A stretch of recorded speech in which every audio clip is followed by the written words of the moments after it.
December 1860, South Carolina secedes from the Union. Soon after, 10 other states in the Deep South joined South Carolina to form the Confederate States of America.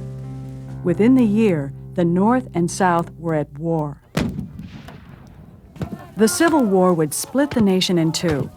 It would rage on for 4 years, cost 600,000 lives, and wound many more in body and spirit. It was a bloody war that at times pitted brother against brother. American men, some as young as 15 and 16 years old, slaughtered each other in small-town streets, wheat fields, and apple orchards. Whole cities were destroyed. How could this happen in America?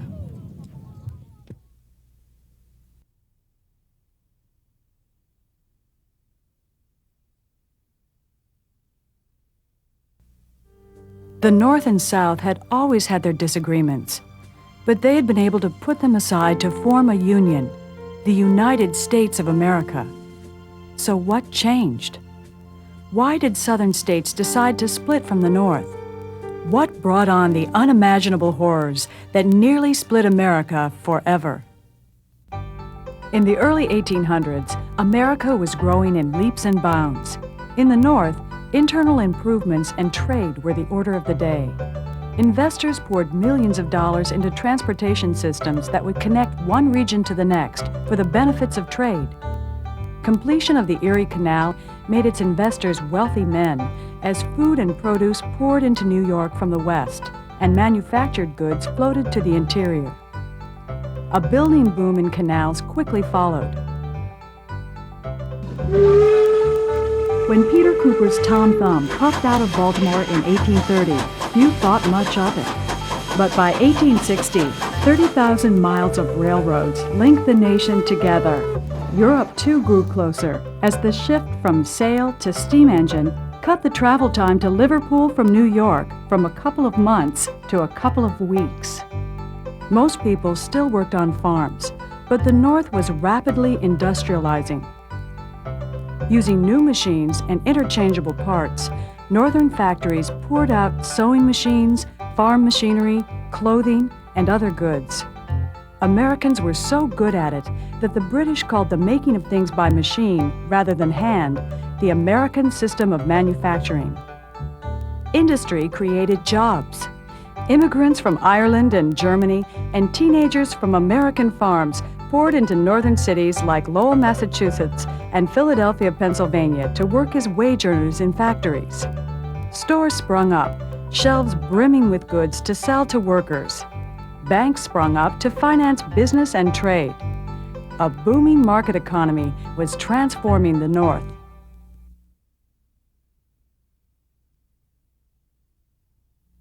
Life was quite different in the South. There, agriculture was the major source of jobs and wealth. Long growing seasons and rich soil produced rice, tobacco, and cotton, cash crops grown for sale in distant markets. The vast majority of Southern whites were poor farmers who eked out a living as best they could. But big plantation owners with many slaves dominated the South, economically, socially, and politically. The North had outlawed slavery in the decades following the American Revolution. Back then, many Americans believed that slavery would die out on its own because it was no longer profitable. But then something happened. Raw cotton had always been very expensive because it took too long to separate the sticky seeds from the fiber. Then, in 1793, Eli Whitney, a young teacher from New England, invented the cotton gin. With this simple machine, a slave could clean more than 50 pounds of cotton a day. The cotton gin transformed cotton from a luxury item into the world's cheapest fabric.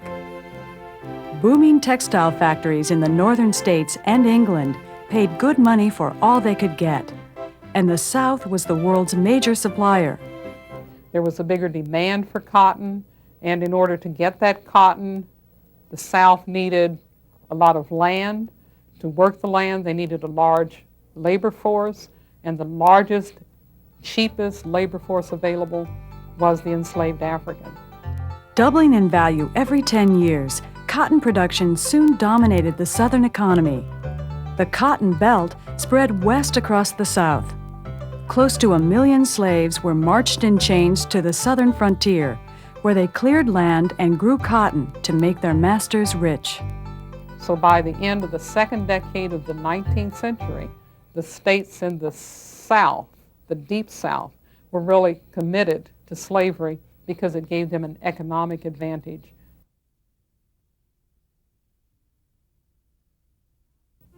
The louder she screamed, the harder he whipped.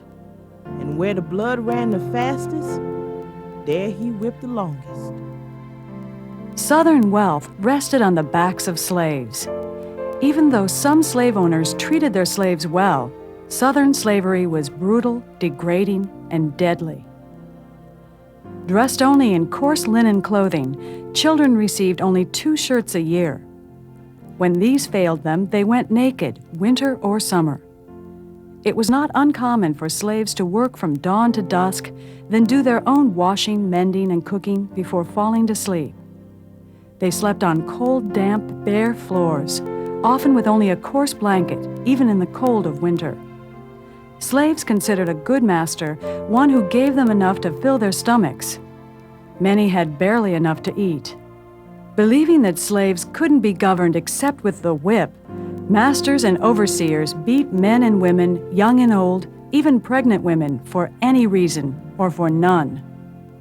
Born a slave in Maryland, Frederick Douglass revealed the hardships and horrors of slavery in his autobiography, Narrative of the Life of Frederick Douglass.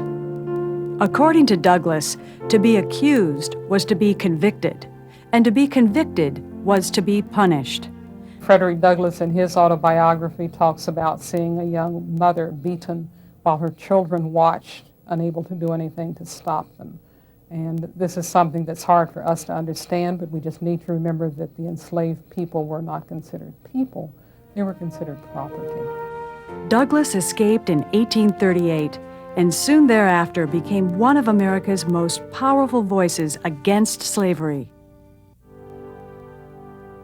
Not every black man and woman in the South was a slave. In the 1800s, during the period that slavery was still very much alive in this country, there were tens of thousands, actually, of African people, people of African descent, who were freed, one way or another. They had run away, they had managed to get free after their slave owners died, their relatives bought them out, and sometimes out of conscience, people would release their slaves. Some of them traveled north, particularly places like Philadelphia, and increased the black population. And it was through free black community building that the modern black community emerged, so with churches, with organizations, with a sense of self. And even as they tried to become Americans, they also wanted to hold on to this separate identity. So it was a free black population that was increasingly conscious of its place in America and its need to define its place in America. They held a variety of occupations. They were draymen, they were bricklayers, they were carpenters, and in fact, in Charleston, most of the building trades were dominated by free blacks. But such cases were rare indeed.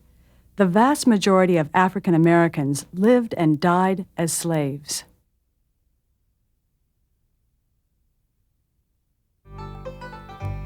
Despite the harsh treatment, African American slaves and free blacks built a world of their own. Mixing African and American traditions, they poured out their joys and sorrows in music and dance, practiced their own brand of soulful Christianity, held on to their families as best they could, and carried on their private lives in the secrecy of the slave quarters. They resisted slavery in many ways, breaking tools, burning down barns and houses, running away to the north or to Indian tribes on the frontier. Some poisoned their masters. Some revolted. In 1811, slaves marched on New Orleans and were defeated in a pitched battle. Their decapitated heads were hung on poles as a warning to others. The greatest of all the uprisings took place in Southampton County, Virginia, and was led by a slave preacher named Nat Turner. As I was praying one day at my plow, the Spirit spoke to me, saying, Seek ye the kingdom of heaven, and all things shall be added unto you. I was greatly astonished, and for 2 years prayed continually. I had a vision, and I saw white spirits and black spirits engaged in battle, and the sun darkened. And he led a group of about 6 men heading from his owner's farm to an area called Jerusalem. On the way there, they killed 61 whites. The federal and state troops were called out against them, but they were able to elude them for about 6 weeks. Then they were captured, and he and 16 others were executed. News of Turner's revolt spread terror throughout the South. Imagine what would happen if other slaves, now 1/3 of the Southern population, followed Turner's lead. People lie down to sleep with fear. They hardly venture out on nights. A lady told me that for weeks after the tragedy, she had quivered at every blast of wind and every blow of the shutter. White Southerners came to fear their slaves ever more, and so they clamped down. You see a whole series of post-Nat Turner laws that to make sure that the slave patrols actually went out on patrol to make sure that the slaves weren't assembling somewhere and gathering weapons and are going to rise up against their masters. Laws passed to prevent slaves from learning how to read and write so they couldn't communicate with one another and couldn't get these ideas, because one of the other things white Southerners thought about was that, well, they couldn't have gotten ideas of freedom on their own account. They must have come from someplace else. Where? Why, they must have come from those abolitionists up in the North.